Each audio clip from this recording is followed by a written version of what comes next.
Baik, jadi di sini saya akan menjelaskan materi tentang pembelajaran kelas rangkap yang terbagi atas 3 pokok bahasan. Yang pertama, ada model pengelolaan pembelajaran kelas rangkap. Yang kedua, ada kajian pengorganisasian pembelajaran.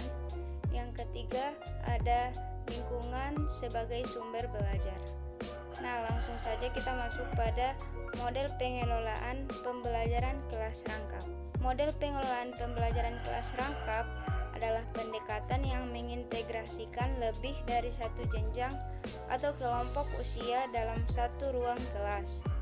Dalam model ini, guru harus memfasilitasi kegiatan belajar yang disesuaikan dengan kebutuhan masing-masing kelompok, meskipun mereka berada dalam ruang kelas yang sama. Fokus utamanya adalah menciptakan lingkungan yang mendukung perkembangan berbagai kemampuan siswa dengan memperhatikan perbedaan kemampuan dan kebutuhan belajar. Nah, berikut ada beberapa model pengelolaan kelas rangkap. Yang pertama, itu ada model pembelajaran berbasis kelompok atau Group Based Learning Model. Dalam model ini, siswa dibagi menjadi beberapa kelompok berdasarkan tingkat kemampuan atau minat tertentu. Setiap kelompok memiliki tugas atau proyek yang berbeda, dan guru memfasilitasi kerja kelompok sambil mengawasi semua kelompok secara bersamaan. Keuntungan menggunakan model ini dapat membantu siswa untuk belajar secara kolaboratif, memperkuat keterampilan sosial, dan memberi kesempatan untuk berdiskusi. Kemudian, yang kedua ada model pembelajaran diferensiasi atau differentiated instruction. Nah, model ini mengakomodasi perbedaan kemampuan dan kebutuhan belajar siswa dalam satu kelas rangkap. Guru memberikan materi yang disesuaikan dengan tingkat kemampuan siswa dan memberi tantangan yang sesuai bagi setiap kelompok. Keuntungan menggunakan model ini, setiap siswa mendapatkan pengalaman belajar yang sesuai dengan kebutuhan mereka. Yang ketiga, ada model rotasi atau rotation model.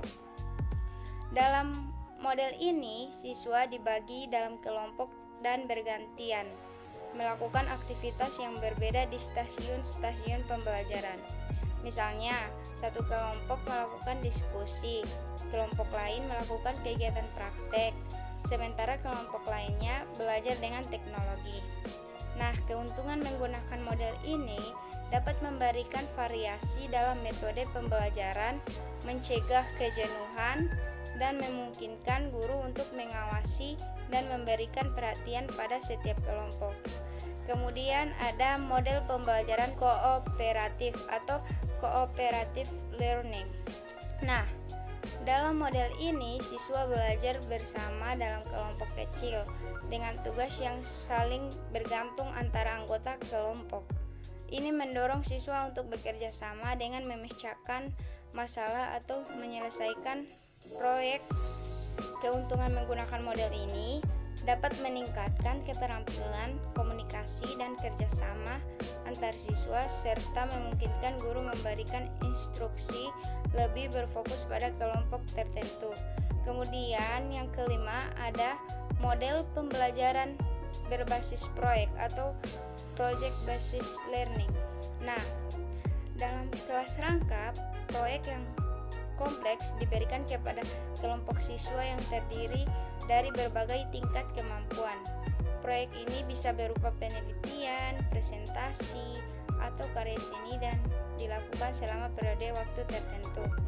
Keuntungan menggunakan model ini dapat memberikan pengalaman belajar yang lebih mendalam dan aplikasi dunia nyata, serta mendorong siswa untuk bekerja secara mandiri dan kolaboratif.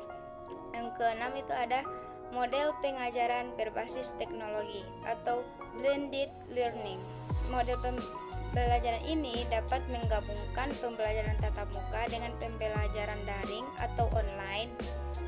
model ini, siswa dapat mengakses materi pembelajaran melalui platform digital, sementara guru mengelola kelas dengan memfasilitasi diskusi, memberi umpan balik, dan memberi bimbingan langsung.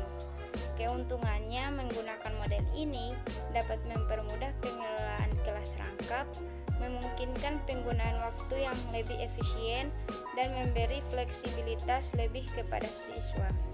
Nah, kemudian ada yang ketujuh, ada model kelas terbalik atau flipped classroom. Nah, dalam model ini siswa mempelajari materi baru di luar kelas, misalnya melalui video pembelajaran atau materi online, dan waktu di kelas digunakan untuk diskusi, penerapan materi atau proyek kolaboratif. Ini memberikan kesempatan bagi guru untuk memberikan bimbingan lebih mendalam. Keuntungan menggunakan model ini dapat memberi kesempatan bagi siswa belajar secara mandiri dan memberi waktu lebih banyak di kelas untuk interaksi yang lebih produktif. Kemudian yang ke-8 ada model pengajaran dengan tutor sebaya atau peer tutoring. Dalam model ini, siswa yang lebih berpengalaman atau memiliki pemahaman yang lebih baik tentang materi mengajarkan teman sekelas yang membutuhkan bantuan. Tutor sebaya ini bisa terjadi dalam kelompok kecil atau 1 lawan 1. Nah, keuntungan menggunakan model ini dapat membantu memperkuat pemahaman siswa yang menjadi tutor dan memberi kesempatan bagi yang lainnya untuk belajar dari teman sebaya. Kemudian yang ke-9 itu ada model pembelajaran inquiry atau inquiry basic learning. Nah, model ini melibatkan siswa dalam mencari solusi atau jawaban dari pertanyaan atau masalah yang diberikan. Siswa dapat bekerja dalam kelompok untuk melakukan penelitian atau eksperimen. Nah, keuntungan menggunakan model ini mendorong pemikiran kritis dan analisis serta mengembangkan keterampilan pemecahan. Yang ke-10 itu ada model pembelajaran gabungan atau integrated learning. Nah, dalam model ini berbagai mata pelajaran atau topik diintegrasikan dalam satu proyek atau tema besar yang memungkinkan siswa untuk melihat hubungan antara materi yang satu dengan lainnya. Keuntungan menggunakan model ini dapat memudahkan pengelolaan kelas rangkap karena siswa bekerja dalam konteks yang lebih luas dan dapat menghubungkan materi dari berbagai disiplin ilmu. Kemudian kita masuk pada materi yang kedua, yaitu kajian pengorganisasian pembelajaran. Nah, perlu teman-teman ketahui, kajian pengorganisasian pembelajaran merupakan proses analisis dan evaluasi terhadap struktur, proses, dan elemen-elemen yang terlibat dalam suatu program pembelajaran. Nah, tujuannya adalah untuk meningkatkan efektivitas dan efisiensi pembelajaran dengan mengoptimalkan penggunaan sumber daya, metode, dan strategi yang tepat. Nah, berikut ada beberapa aspek penting yang dikaji dalam pengorganisasian pembelajaran, meliputi tujuan pembelajaran. Nah, menentukan tujuan pembelajaran yang jelas, spesifik, terukur, relevan, dan berjangka waktu. Kemudian materi pembelajaran itu ada memilih materi pembelajaran yang relevan, terkini, dan sesuai dengan kebutuhan peserta didik. Kemudian metode pembelajaran. Nah, memilih metode pembelajaran yang efektif dan menarik bagi peserta didik seperti diskusi, presentasi, simulasi, dan pembelajaran berbasis proyek. Kemudian ada media pembelajaran. Nah, media pembelajaran yang tepat untuk mendukung proses pembelajaran seperti buku, teks, video, audio, dan internet. Kemudian ada evaluasi pembelajaran. Nah, mengembangkan sistem evaluasi yang komprehensif untuk mengukur pencapaian tujuan pembelajaran. Kemudian adalah pengaturan waktu dan tempat, menentukan jadwal dan lokasi pembelajaran yang efektif dan efisien. Kemudian ada yang terakhir, manajemen kelas. Mengatur kelas dengan baik untuk menciptakan lingkungan belajar yang kondusif. Nah, manfaat kajian pengorganisasian pembelajaran ini dapat meningkatkan efektivitas dan efisiensi pembelajaran. Kemudian, meningkatkan motivasi dan partisipasi peserta didik. Kemudian, meningkatkan kualitas pembelajaran dan hasil belajar. Kemudian, memudahkan proses pengajaran dan pembelajaran. Dan yang terakhir, dapat meningkatkan profesionalitas guru. Nah, kita masuk pada materi yang ketiga, yaitu lingkungan sebagai sumber belajar. Nah, lingkungan sebagai sumber belajar merupakan pendekatan penting dalam pendidikan yang memanfaatkan elemen-elemen di sekitar siswa, baik biotik atau hidup maupun abiotik atau tidak hidup, untuk meningkatkan proses pembelajaran. Konsep ini menekankan interaksi timbal balik antara manusia dan lingkungan yang dapat memberikan pengalaman langsung dan konkret kepada siswa. Nah, lingkungan sebagai sumber belajar dapat diartikan sebagai kesatuan ruang yang mencakup semua benda dan keadaan makhluk hidup, termasuk manusia dan perilakunya. Ini memungkinkan siswa untuk belajar melalui pengamatan langsung terhadap fenomena alam, bentuk dan gerakan di sekitar mereka. Nah, selanjutnya lingkungan sekitar sekolah seperti hewan, batu-batuan, dan pemandangan alam dapat digunakan untuk menjelaskan materi pelajaran dengan cara yang lebih menarik dan bermakna. Kemudian, pemanfaatan lingkungan dalam pembelajaran, yaitu dapat menggunakan lingkungan sebagai sumber belajar memberikan berbagai manfaat.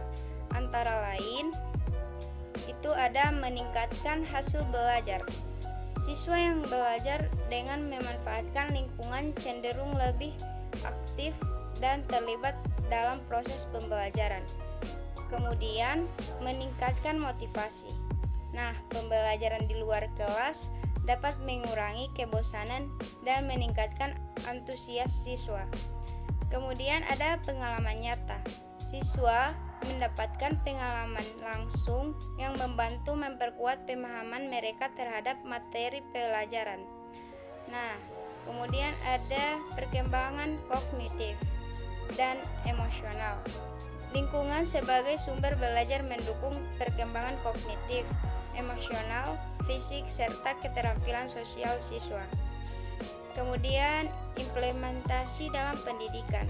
Untuk mengimplementasi konsep ini, guru perlu yang pertama menyesuaikan materi.